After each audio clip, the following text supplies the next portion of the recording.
Salam alaikum wa rahmatullahi wa barakatuh. C'est une séance consacrée à une leçon qui concerne l'organisation et traitement des données numéro 1 du manuel Le Petit Matheux, la classe de la 6e année, et les pages à étudier de la page 52 à la page 55. Maintenant, passons à la page 52 de notre leçon d'aujourd'hui. C'est le traitement et l'organisation et traitement des données. La première leçon et la première question. Lors d'une enquête, on a proposé aux élèves de la classe A de la 6e année de choisir parmi 3 loisirs ce qu'ils préfèrent. Nous avons ici le sport, la musique, la lecture et nous avons au total le nombre de filles et de garçons. Le nombre 7, c'est le nombre de filles qui pratiquent le sport. 5, c'est le nombre de garçons qui pratiquent le sport. Et le total, c'est 12 élèves qui pratiquent le sport. Comment on a fait pour trouver 5 garçons? J'ai soustrait 7 de 12 et trouvé 5. La musique, 2 filles qui pratiquent la musique. Comment on a fait? On a trouvé d'après la somme totale des filles. Donc 7 plus 2 c'est 9. Donc 2 filles qui pratiquent, ça veut dire 15. 7 plus 6 c'est 13. 15 moins 13 est égal à 2. Pour le nombre de garçons qui pratiquent la musique, c'est 7. C'est 13 moins 6 est égal à 7. Le nombre total qui pratiquent le sport, c'est 9. Lecture, 6 filles, 1 garçon, et le total, c'est 7. 6 plus 1 est 7. Maintenant, le total, 7 plus 2 plus 6 est égal à 15. 5 plus 7 plus 1 est égal à 13. 9 plus 12 plus 7 est égal à 28 élèves. Maintenant, pour la question suivante, quel est le nombre d'élèves de cette classe? Et c'est 28 élèves. Voilà, c'est 28 élèves. Combien c'est de garçons dans cette classe? Il y en a 13 garçons. Je complète le tableau. C'est déjà fait ici. Voir c'est dessus. Combien de garçons ont choisi la musique? C'est 13. Combien de garçons ont choisi la musique? C'est 7 garçons. Deuxième question. Nous passons à la deuxième question.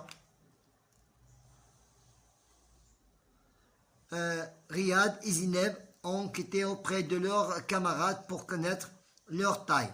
Les réponses sont les suivantes. Voilà les détails ou bien l'enquête qui a donné ces nombres de tailles ou bien le nombre d'élèves qui ont les tailles suivantes. On doit les classer dans ce tableau. Maintenant, voilà, de 139 cm jusqu'à 168, on a déduit de ces données le nombre d'élèves qui ont ces tailles-là.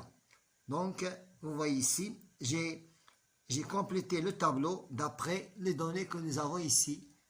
Donc, j'ai complété le tableau d'après les données que nous avons ici.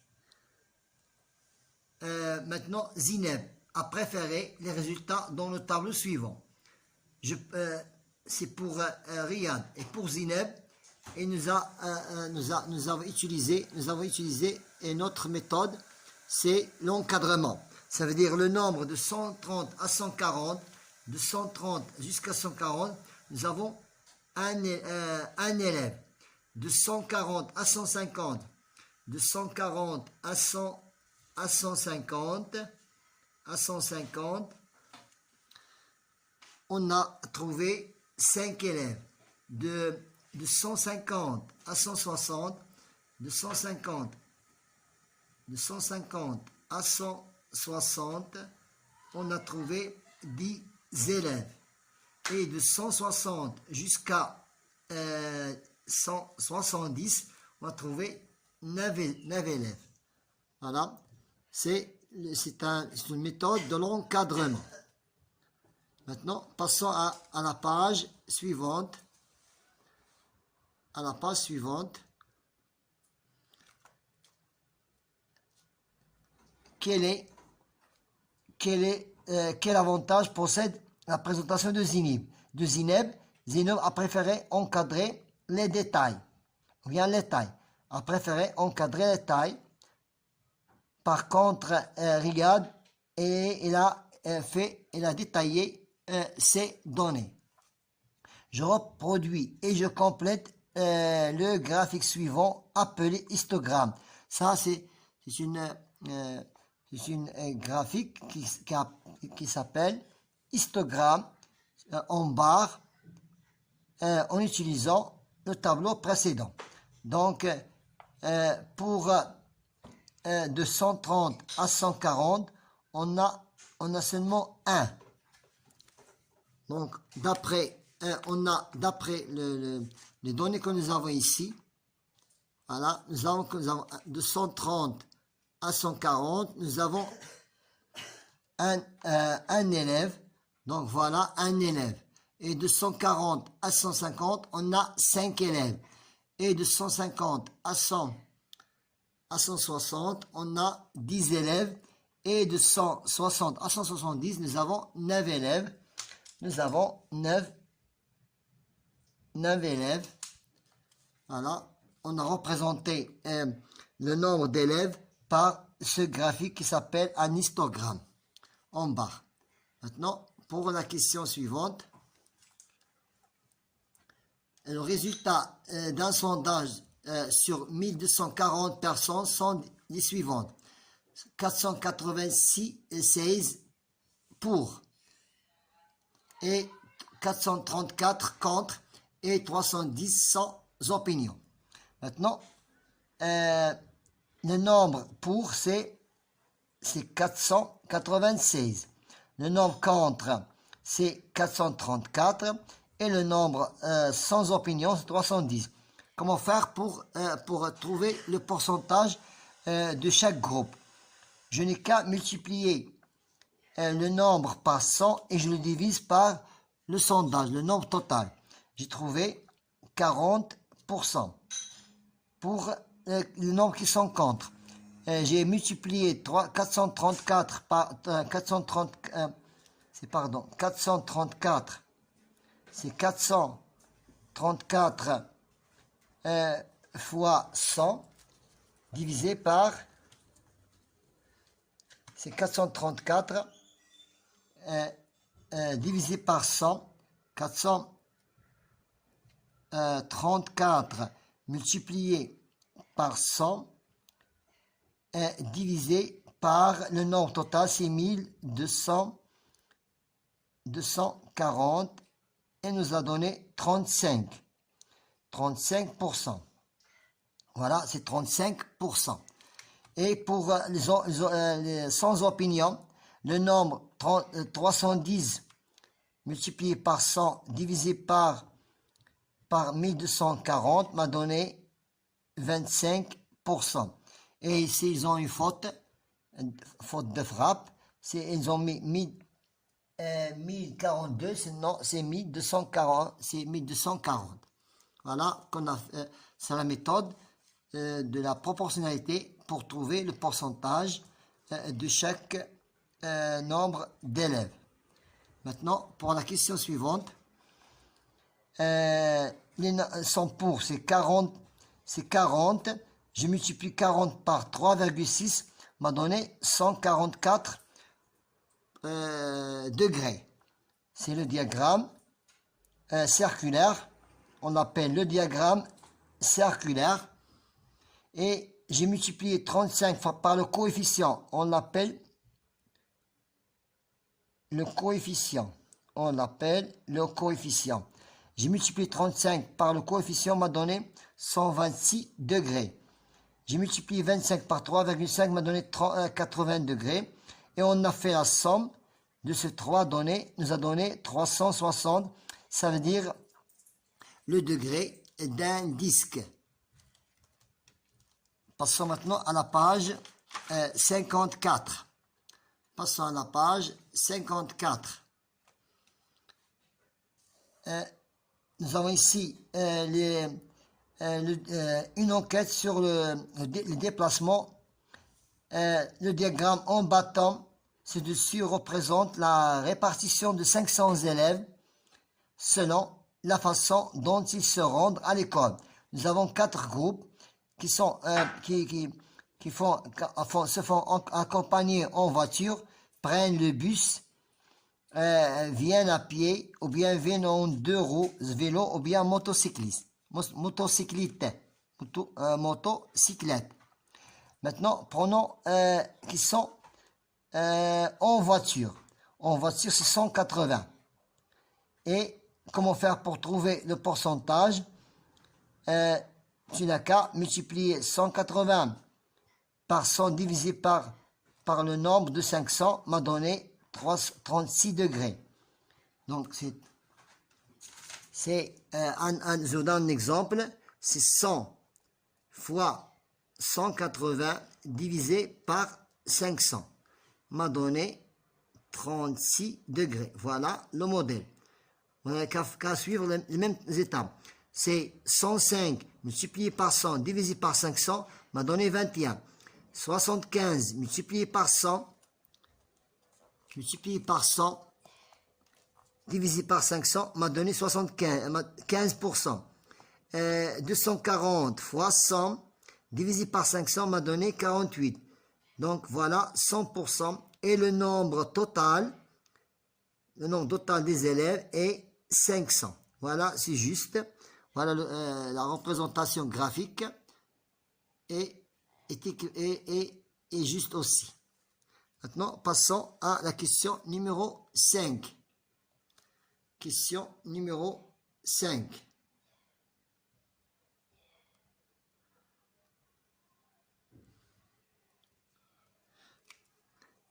J'observe au tableau des accidents de la route et je réponds aux questions. Ici, les années, ici, le nombre de victimes durant toutes ces années, le nombre de blessés durant toutes ces années et le nombre de morts durant aussi toutes ces années. Quelle année a connu le plus grand nombre de morts? Voilà, c'est 2001. 2001, c'est l'année qui a connu le plus grand nombre de morts, c'est